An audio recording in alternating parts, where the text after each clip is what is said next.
Okay, if we could just take our seats.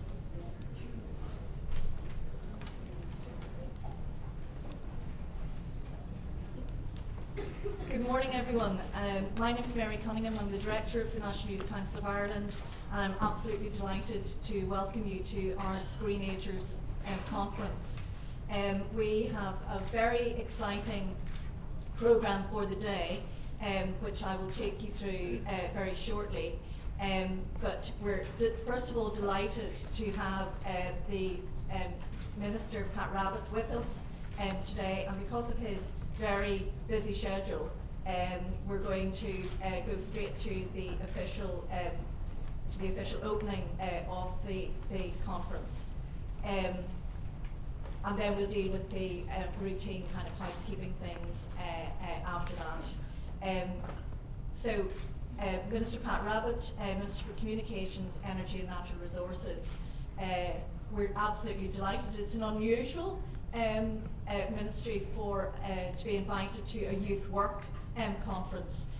So it's quite novel for us to invite the Minister for Communications, and we're thrilled that he considered it important enough to take time out of his busy schedule to come and join us. Minister Rabbitte was appointed Minister for Communications, Energy and Natural Resources in March 2011. He previously served as Minister of State to the government from 1994 to 1997, and as Minister of State at the Department of Enterprise, Trade and Employment, with responsibility for commerce, science and technology. Minister Rabbitte has served as a TD for the constituency of South Dublin South West since he was elected to Dáil Éireann in 1989. And he served in a number of different portfolios in opposition and was Justice spokesperson in the last Dáil. He was the Dáil's longest serving member of the Public Accounts Committee, so probably deserves a medal for that. And he was leader of the Labour Party from 2002 to 2007. So I'd like you to give him a very warm NYCI welcome to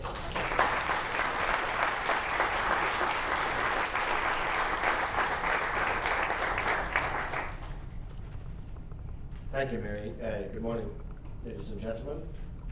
Thank you for the invitation, and I regret that I have to leave immediately afterwards because, as you probably know, we're about to embark on the Irish EU presidency, and we have an event all day today at Dublin Castle, where I'll be joining my colleagues after this. So forgive me, I'm not walking out on such an important event as this that combines two very powerful, influential works, that's youth work and the digital media. The last time that I engaged with the Youth Council, I'm afraid that the digital world and all the wonderful things that it makes possible was at that time the stuff of science fiction. If you wanted to meet up with someone, you had to set a time and place. We had no texting, no social media. If we wanted information, we trundled off to the library and hoped that somebody hadn't taken out the book before you that you wanted. And if we wanted to shop or network, it meant going out. And now we can do that anytime, from anywhere, online. The internet, of course, is a wonderful resource for us all, as I'm sure those of you here this morning will know from the particular involvement that you have. I extracted a few figures from the digital world that perhaps do make a wider point. Nearly 10 million photos are uploaded to Facebook every hour. There are some 370,000 babies born in the world every day. That's about a 12th of the entire population of Ireland. And yet, there are more iPhones sold daily than there are babies born around the world. Several billion euro is spent annually in buying virtual goods to play online games. And I was more than a little amused to find that Lady Gaga, Justin Bieber and Britney Spears have all more Twitter followers than the combined population of Sweden, Chile, Israel, Australia, and North Korea. So, if I'm to believe, and I really think myself that it's a big if, but if I'm to believe information on the internet, I would tell you that based on research in the USA, a typical teenager spends 31 hours on the internet per week. Of that, he or she spends about 3.5 hours messaging friends, 2 hours watching video clips or using chat rooms, 2 hours watching pornography, and in comparison, the average teenager spends about 4 hours per week doing homework.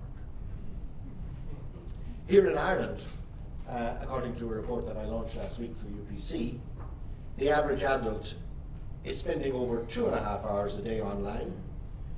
And one thing from that report that was very clear, almost everybody, 97% of those surveyed, regarded digital technology as beneficial. The online world is so important to some people that about half said their broadband was more important than having a telephone, with 1 in 5 saying that broadband was more important than their TV. The vast majority of young people are online today.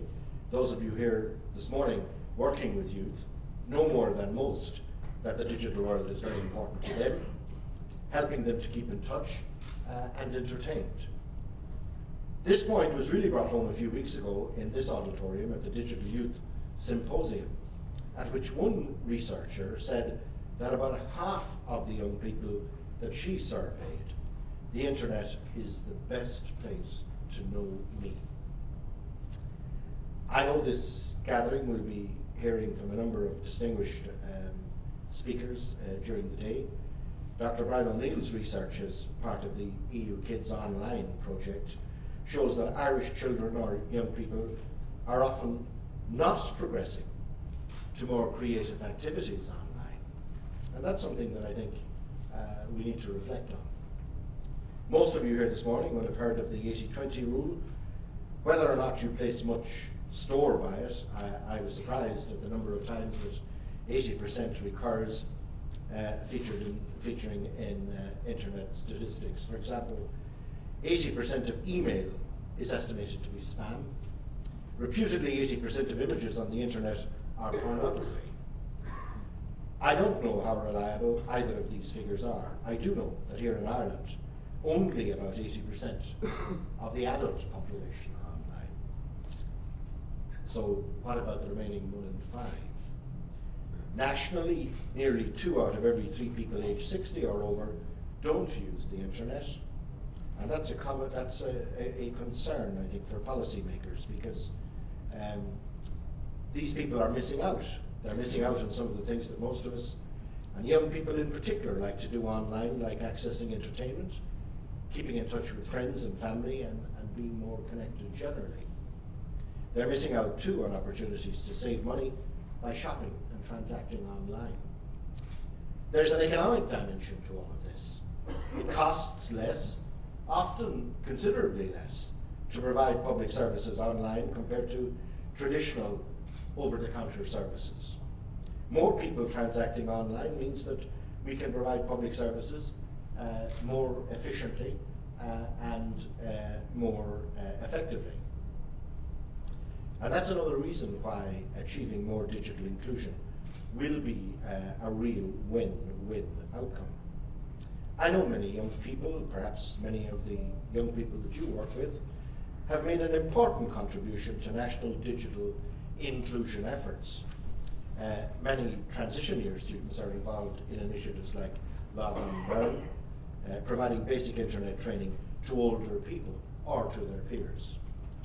Indeed, I was struck by the many parallels between the characteristics of youth work and the benefits that are reported to us by new users of the internet.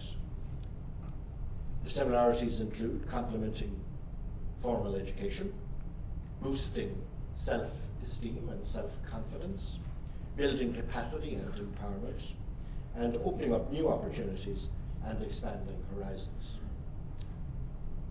As youth workers, I know that you will be focused on ways to engage the young people that you work with. A key theme of today's conference is to look at ways to use digital media to do just that. If anyone here has worked with young people involved in intergenerational teaching, you will know how rewarding most of them find it. There may be opportunities to encourage more young people to impart some of the digital skills that they have to others. For those that may need support, there are online resources available, including course notes and tips for trainers at sites like getyourfolksonline.ie. In government, we are working to maximise job prospects, including for our young people. We are doing this by attracting more corporate investment to Ireland, and we have had a significant measure of success in that particular sector recently. We are doing it by ensuring good educational opportunities for our young people and by modifying our education responses to take account of evolving opportunities, one of the reasons that we are modernising the junior cycle. Of course, learning is not limited to school or college. We learn every day, and now the internet opens up all kinds of new opportunities to learn, whether informally or in a more structured way, tailoring your learning to your interests. We are also focusing on growing more job opportunities in small Indigenous companies. My own department is looking to safeguard Irish Indigenous jobs and to stimulate the creation of more. In the first phase of the National Digital Strategy, to be launched in the next couple of months, we will be focusing on exploiting the opportunities of digital to support and grow small business in Ireland by encouraging and assisting more of them to trade online and access more market opportunities, ensuring more jobs that those with digital skills should be very well placed to fill. Digital media and the internet allows many more people to showcase their creativity. I'm pleased to see that digital media projects are on the agenda here today. For many young people, their creativity, expressed or developed online, may well determine their future opportunities or career paths. We all want the best for our young people. We know that the digital world can be a crucial enabler of all of that. I was really pleased to be able to announce earlier this year the rollout of 100 megabits broadband to every second level school. All will be connected by 2014. With the infrastructure in place, the technology accessible, and the guidance of progressive educators, we will have the potential to ensure that ICT will play a central role in the development of the digital citizens of the future.